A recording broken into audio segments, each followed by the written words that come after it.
porque eu te mostrarei e farei de ti uma grande nação, e tu serás uma bênção.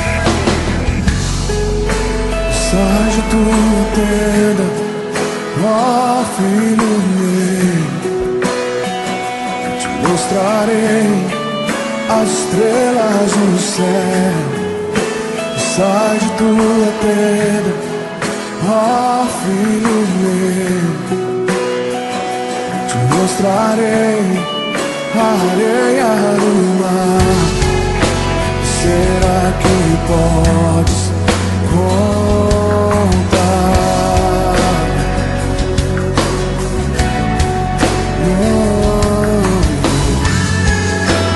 Será que podes imaginar tudo aquilo que sonhei para ti, filho meu? O que minhas mãos fizeram para ti, filho meu? Minha bênção será sobre ti. Oh, uma nova história Deus tem pra mim. Oh, um novo tempo Deus tem pra mim. Amém. Êxodo capítulo 12, Páscoa depois da sexta e do sábado virá o domingo. É o tema dessa mensagem de Páscoa. Nós vamos ler Êxodo capítulo 12. Depois faremos também a leitura de Lucas capítulo 24. O texto completo está aqui para que você possa anotar e fazer a leitura em casa. Eu não vou ler exatamente todos os versículos, por uma questão de tempo, de objetividade. Seja bem-vindo, abre o seu coração. A palavra do Senhor já está sendo pregada. Disse o Senhor a Moisés e a Arão na terra do Egito: esse mês vos será o principal dos meses, será o primeiro mês do ano, no calendário judaico, né? Falai a toda a congregação de Israel, dizendo: aos 10 desse mês, cada um tomará para si um cordeiro, segundo a casa dos pais, um cordeiro para cada família. Mas, se a família for pequena para um cordeiro, então convidará ele o seu vizinho mais próximo, conforme o número das almas, conforme o que cada um puder comer. Por aí calculareis quantos bastem para o cordeiro. O cordeiro será sem defeito, macho de 1 ano. Podereis tomar um cordeiro ou um cabrito. Cada detalhezinho desse tem um significado, tá, queridos? Nada é aleatório. Versículo 6. E guardareis até o 14º dia deste mês, e todo o ajuntamento da congregação de Israel o imolará no crepúsculo da tarde. Tomarão o sangue e o porão em ambas as ombreiras e na verga da porta, nas casas em que o comerem. Naquela noite comerão a carne assada no fogo, com pães asmos e ervas amargas a comerão. Não comereis do animal nada cru, nem cozido em água, porém assado ao fogo, a cabeça, as pernas e a fressura. Nada deixareis dele até pela manhã.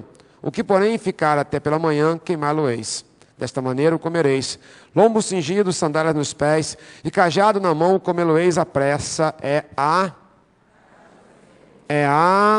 Páscoa do Senhor. Porque naquela noite passarei pela terra do Egito e ferirei na terra do Egito todos os primogênitos, desde os homens até os animais.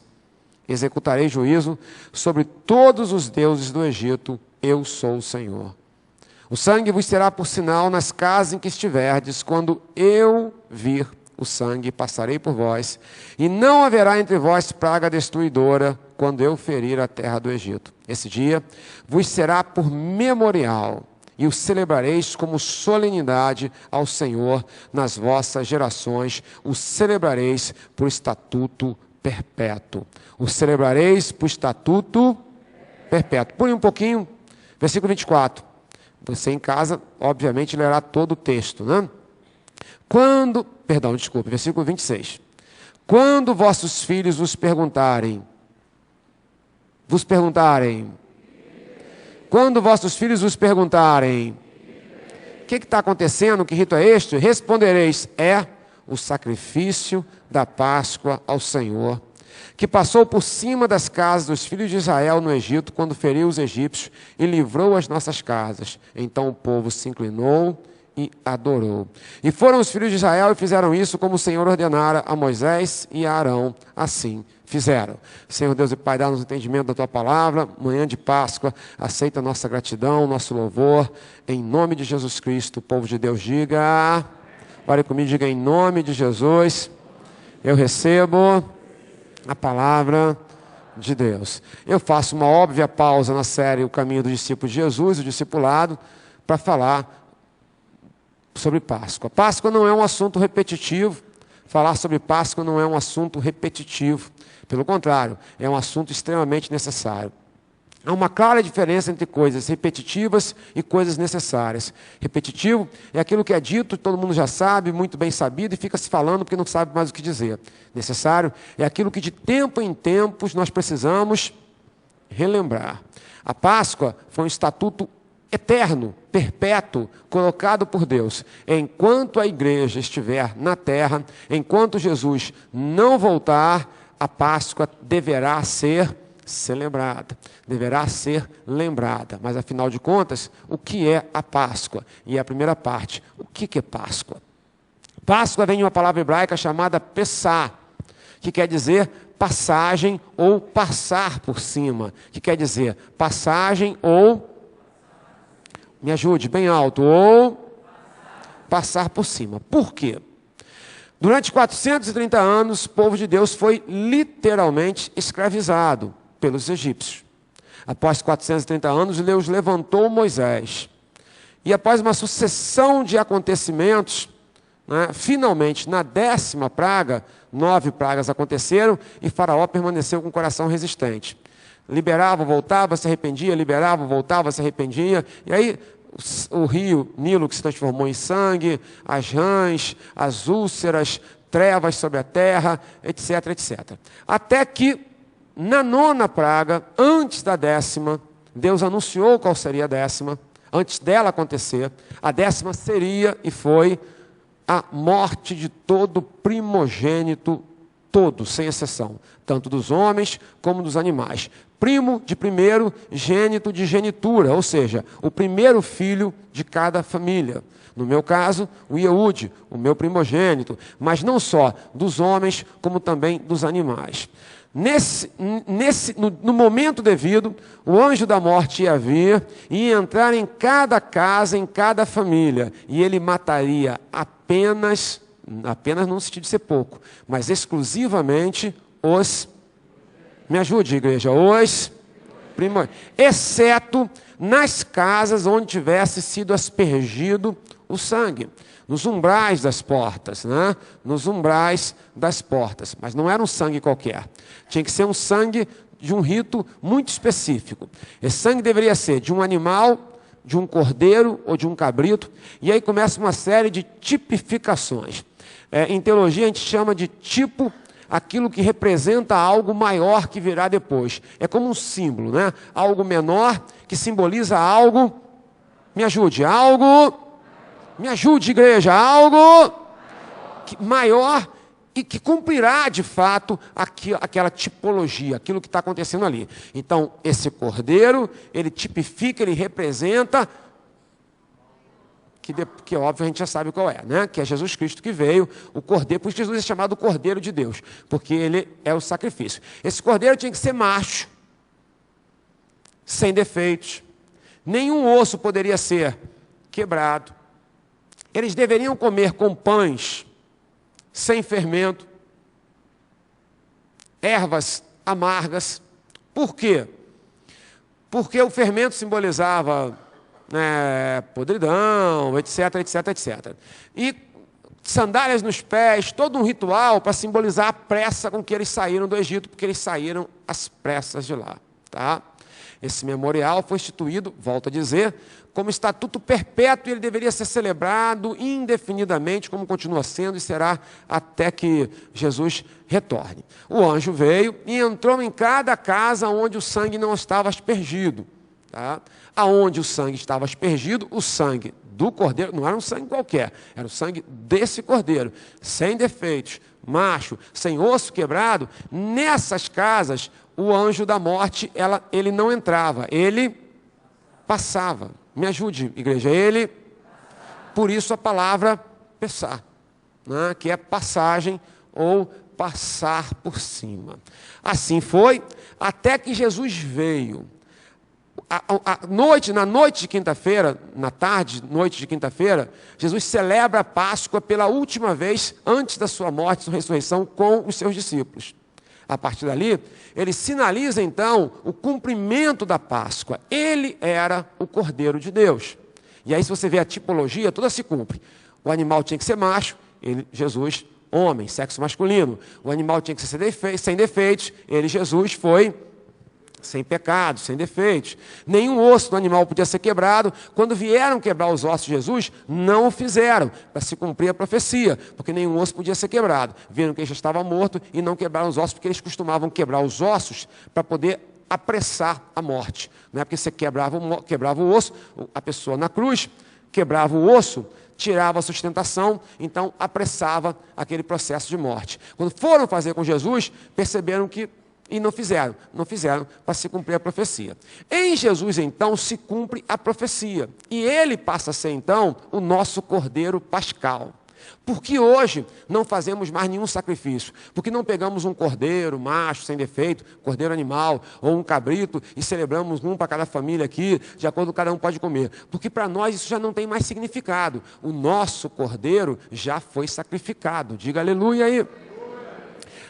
Entendendo isso, eu entendo a Páscoa no sentido original, como ela começou, lá em Êxodo, na saída do Egito. Então a Páscoa, no sentido original, ela celebrava o quê? Ela celebrava a libertação do povo de Deus do Egito. Ela celebrava o quê?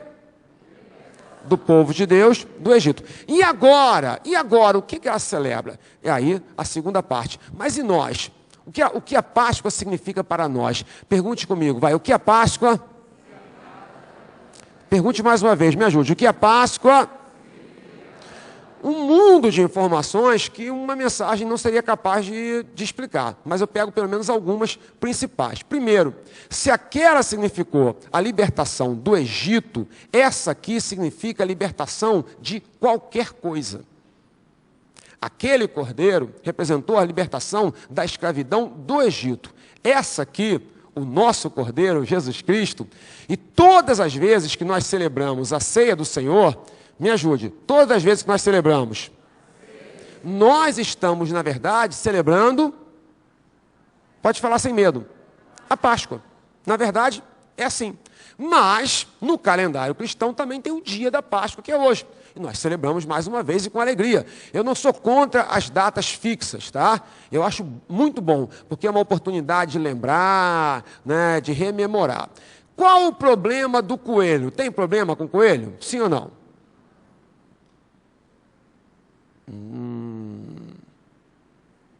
Qual o problema com chocolate? Tem problema com chocolate? Sim ou não?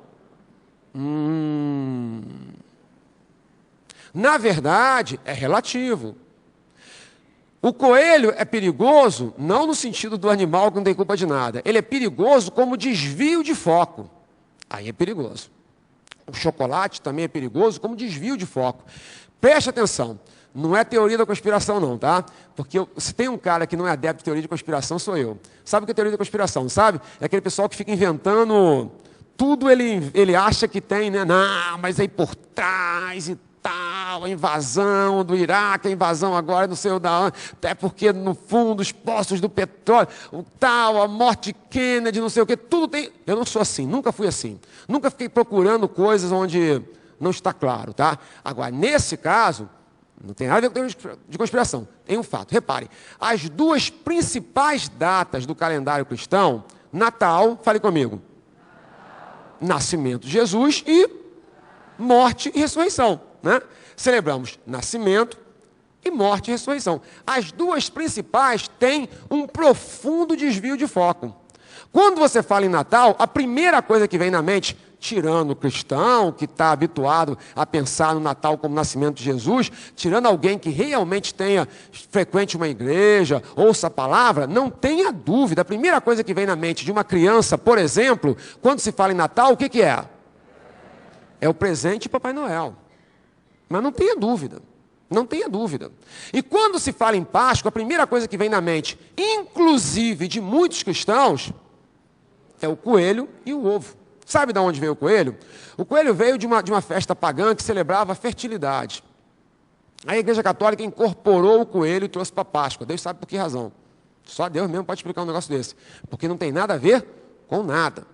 Sabe o porquê do peixe na sexta-feira? Ah, pode ou não pode comer peixe? Não, peixe todo mundo sabe. Pode ou não pode comer carne vermelha na sexta-feira? Tem certeza?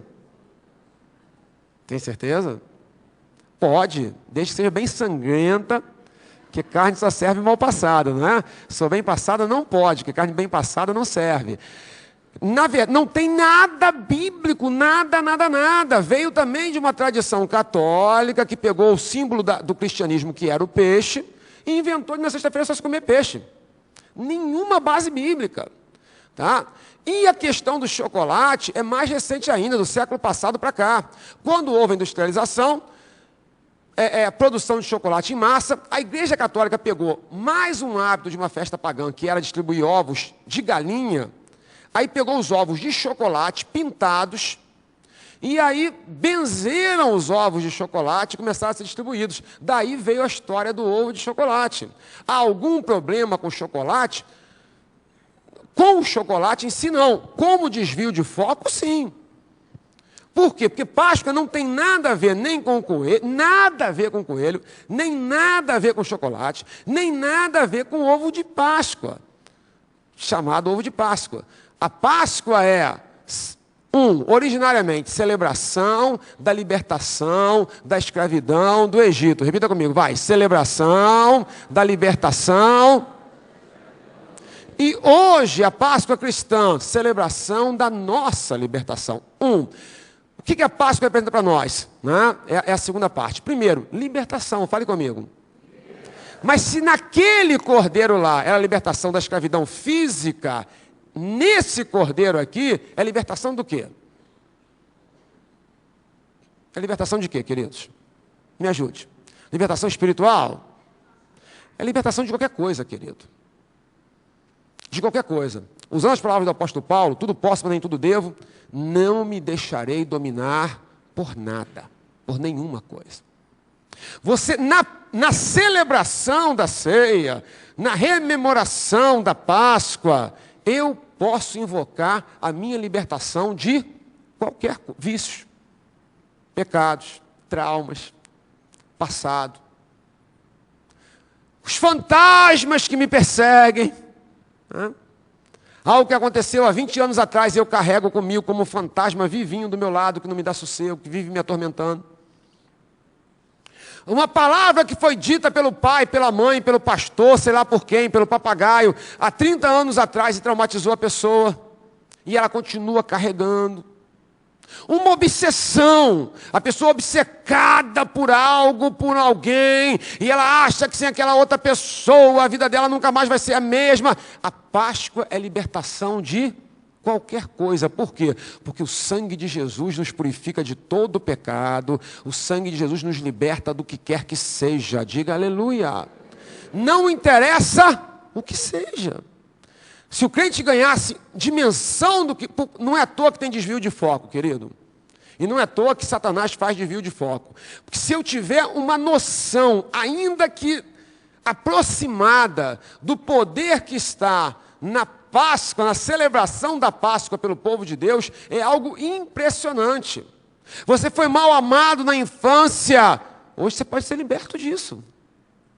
Carrega um complexo de décadas, aqui você pode ser liberto disso. Seja o que for, há poder no sangue de Jesus. Mas como é que é isso? É assim, o pão é corpo e o vinho é sangue? Como é que é isso, irmãos? Na Igreja Católica tem uma teoria chamada transubstanciação. Transubstanciação. Quer repetir a palavra? Conseguiu falar? Ou foi mal embromation aí, hein? Transubstanciação. Segundo eles, na hora ali o vinho vira literalmente sangue de Jesus e o pão vira literalmente carne. Não é o que a Bíblia diz. Literalmente, não é. É evidente que isso aqui é suco de uva e que isso aqui é pão. Mas, então é o quê? É mero símbolo? Também não. O bispo Roberto usava um exemplo espetacular para falar sobre isso. Ele dizia o seguinte: se você me der uma procuração para vender a sua casa, se você me der uma procuração para... e eu for com a procuração vender, eu posso vender, não posso? Mas a procuração é a sua casa? Não. É você? Também não. Ela tem os poderes delegados por você para vender a sua casa. Com ela eu faço. Mas ela nem é a sua casa, literalmente, nem é você. Ela tem os poderes para isso. E o exemplo é perfeito. O suco de uva é suco de uva, o pão é pão, mas é como se eu estivesse agora diante da procuração. É como se estivesse diante da assinada com o sangue de Jesus. Ou seja, o poder está aqui. O poder está aqui. O poder está aqui. Eu fico escravizado por falta de conhecimento, meu povo peca porque ele falta conhecimento, ou por falta de atitude, de tomar posse daquilo que é meu. Israel, quando saiu do Egito, Israel foi liberto do Egito, o povo de Deus foi libertado do Egito, e eles vieram. Mas logo depois, Mar Vermelho na frente, Faraó tinha mais uma vez desistido, estava atrás deles de novo, desistiu de liberá-los, né? E aí eles tinham Mar Vermelho na frente, Faraó atrás, me ajude. Mar Vermelho na frente. Mar Vermelho na frente. O povo começa, para que nos tirou do Egito? Porque lá nós tínhamos comida. Engraçado que, me permitam um comentário sobre isso. A nossa memória é mentirosa. Você sabia que a sua memória é mentirosa? Diga assim, a minha memória mente. Fale bem alto comigo assim, a minha... Nunca acredite na sua memória, que sua memória é mentirosa à beça. À beça. Sobretudo na hora da crise. Na hora da crise, ela fantasia o que não existe. E aí, pessoal, porque lá nós comíamos, nós bebíamos, quase que fala que eles eram tratados como os príncipes. Eram escravos, miseravelmente tratados, como eram os escravos em qualquer época do mundo. Entretanto, apesar de serem libertos, eles continuavam pensando no Egito. E aí tem uma coisa aqui muito significativa. Eles tinham saído do Egito, ao que eu disse aqui, diga comigo, eles tinham. Repita comigo bem alto, vai. Eles tinham. Mas o Egito não tinha saída de dentro dele. Já falamos isso aqui. E aqui está a questão. Aqui, na mesa do Senhor, domingo de Páscoa, quando eu pegar esse pão e eu pegar esse vinho, esse suco da uva, aqui tem poder para me libertar. Mas a questão, queridos, é que muitas vezes, apesar de ter sido liberto do pecado, o pecado continua dentro de mim. O tempo ter passado, mas o passado continua dentro de mim. E aí a terceira e última parte, irmãos, e é a própria frase da mensagem. Repita comigo, por favor, vai. Páscoa, depois da sexta. A quinta foi terrível. Domingo anterior, domingo passado, o equivalente ao domingo passado, ele entrou em Jerusalém de forma triunfal. A partir daí vem uma série de acontecimentos. Na quarta, Judas entrega ele. Na quinta, ele é preso no Jardim de Getsêmani. Ele faz a última ceia, a última celebração da Páscoa em vida, e Jesus vai para o Jardim de Getsêmani. Aquele filme espetacular do Gibson, A Paixão de Cristo, começa exatamente na quinta-feira à noite, quando ele está no Jardim de Getsêmani. Lá chora lágrimas de sangue, porque a dor era tão absurda. Hoje se sabe, a ciência comprova, que uma pessoa sob uma dor absurda, não física, mas uma dor emocional, uma dor na alma absurda, é possível que seus vasos sanguíneos se rompam. E ela pode chorar e transpirar sangue. Literalmente sangue.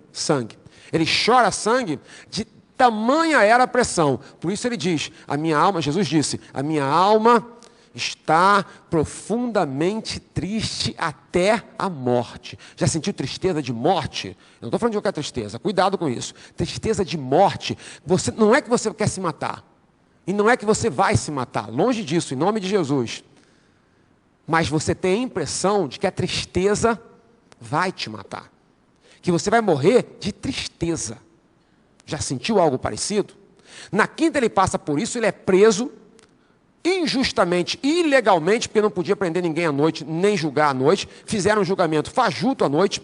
Como os judeus não podiam crucificar ninguém, porque era proibido pela lei judaica, eles entregam para Pilatos fazer o serviço sujo deles.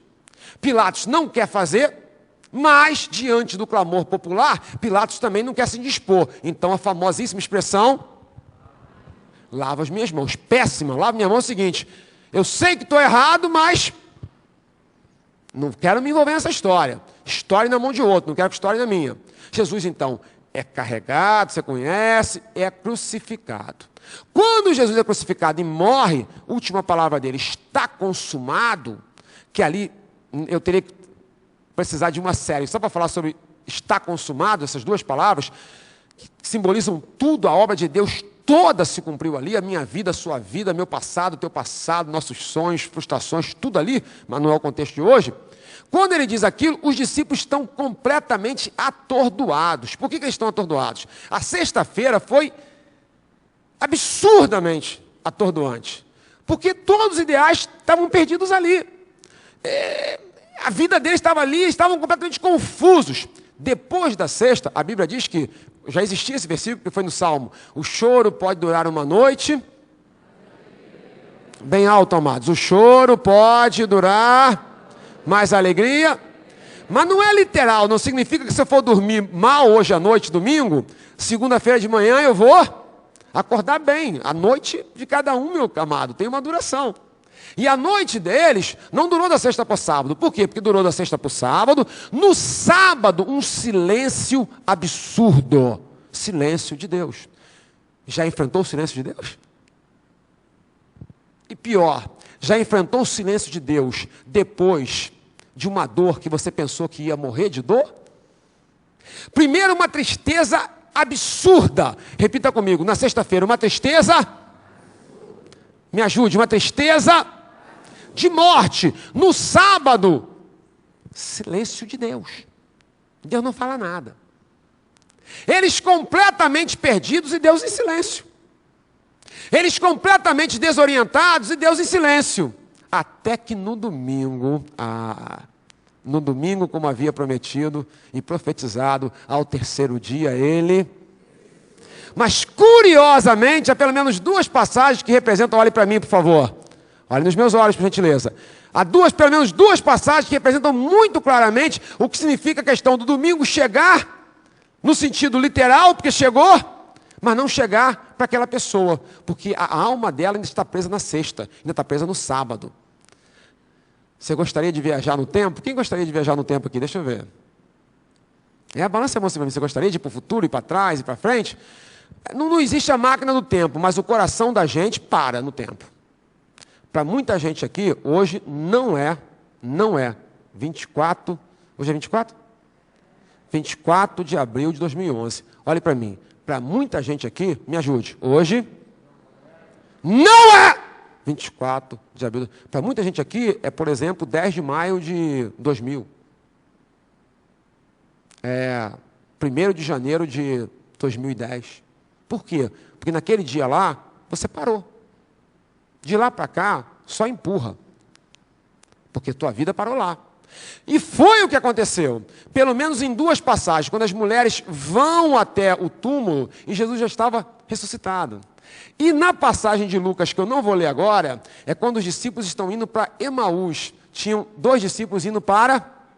Jesus chega do lado deles. Repita a história comigo. Eles estão indo para Emaús, uma cidade... Jesus chega e começa a conversar com eles. Leia depois em casa. Começa a conversar com eles. E aí Jesus fala assim, por que vocês estão aí? O que vocês estão tratando? Eles ficam indignados. Sabe por quê? Ele fala assim, tu és o único que não sabe o que está acontecendo? Não entendeu? Eles estão revoltados porque eles não conseguem entender como é que aquele homem não está arrasado. Aquele homem era o próprio Jesus. Entenda, eles continuam arrasados. Eu queria te falar uma coisa para terminar esse nosso bate-papo aqui dessa mensagem de Páscoa. Uma das mensagens de Páscoa. Ah, pastor, quer dizer que eu não posso chorar? Claro que pode. Numa sexta-feira, usando a palavra sexta-feira como metáfora de um dia de dor, agora não tome sexta-feira como toda sexta-feira seja um dia de dor, não é. Usando a sexta-feira como metáfora de um dia de dor, nessa sexta-feira, você tem todo o direito, me ajude. Tudo o que você quiser. Quem não chora? Tristeza de morte, quem não chora? No sábado, usando o sábado como metáfora de silêncio divino, você tem todo o direito de ficar perdido. Porque você pergunta e Deus está em silêncio, aparentemente em silêncio. Mas entenda, muitas vezes a sexta já acabou. Repita comigo, a sexta. Repita comigo, a sexta. O sábado também. É domingo. Jesus está do seu lado. O mal passou. Páscoa passou. Porque tudo passa. Na vida do crente, tudo passa. Há uma historinha que diz que o rei perguntou para o discípulo qual é a palavra mais sábia do mundo, e ele trouxe assim, tudo passa. Eu não concordo. Tudo passa para o crente. Porque se você não tiver Jesus no coração, algumas coisas não passam. Não adianta que não passam. Fica.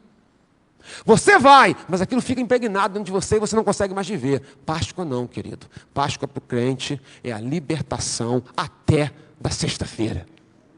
Até do sábado. Passou.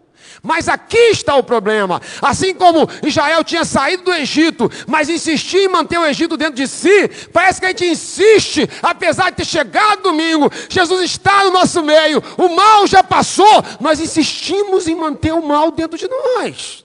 Amada, querido, entenda, por favor entenda. E o Espírito Santo acrescente que eu não posso acrescentar, porque a gente tem que participar da ceia. Mas eu ainda vou ter mais mensagem de Páscoa ainda, para conversar com você. Olhe para mim. Eu estou dizendo que você não pode chorar? De jeito nenhum. Eu sei o quanto a gente pode e tem direito de chorar. E quando a gente chora, você chora? Eu choro, Bessa. Eu estou dizendo que a gente não pode ficar meio desorientado, meio revoltado até? Pode também. Às vezes a gente fica meio revoltado, não fica? Quem já ficou meio revoltado? Levanta a mão assim. Mas entenda, o que você não pode é permanecer assim para sempre. Por quê? Porque hoje é domingo de ressurreição. Jesus do lado deles, queridos, e eles nem não entendendo nada. Até que Jesus ia passar adiante, eles pediram para Jesus ficar, Jesus ficou, e aí celebrou a ceia com eles. Jesus celebrou. Quando partiu o pão, é que os olhos se abriram, e eles falaram, gente, quem está aqui do lado é o próprio Jesus. Em outras palavras, a sexta acabou. O sábado ficou para trás. Hoje é domingo. Depois da sexta e do sábado, querido, isso é Páscoa. Isso é Páscoa. Quando chega no domingo, eu não vou ficar mais no sábado, nem na sexta. Chegou domingo, é domingo para mim. Diga, chegou domingo, é domingo para mim. Diga comigo, diga. Diga assim, em nome de Jesus. Fale com autoridade assim, em nome de Jesus, domingo é domingo. O mal passou, amada. Tem que voltar a viver. Tem que voltar a viver. Não posso ficar preso no passado. Mas se eu estiver na sexta-feira, ou se eu estiver no sábado, ainda assim eu tenho consolo. Sabe por quê? Porque eu digo para mim mesmo, eu sei que depois da sexta virá o sábado. E depois do sábado virá o domingo de ressurreição chega para todos os filhos de Deus. Sempre chega. Isso é Páscoa. Não é o ovo nem o chocolate. Aí eu fico invocado com ovo e com chocolate. Porque é pouco demais. Páscoa é certeza, queridos, que o mal vai passar. A não ser que eu insista em parar no tempo.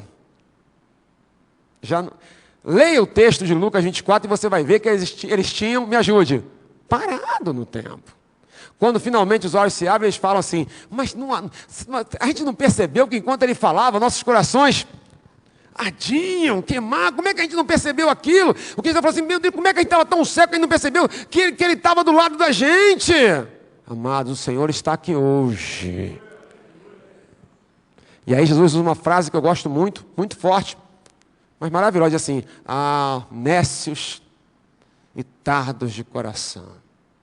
Sabe o que ele estava dizendo? Assim, eu aqui do lado de vocês e vocês continuam na maldita sexta-feira. Por quê? Porque somos tardos de coração. O coração é tardio em acreditar. Nessa manhã, Jesus está aqui. A ressurreição está aqui.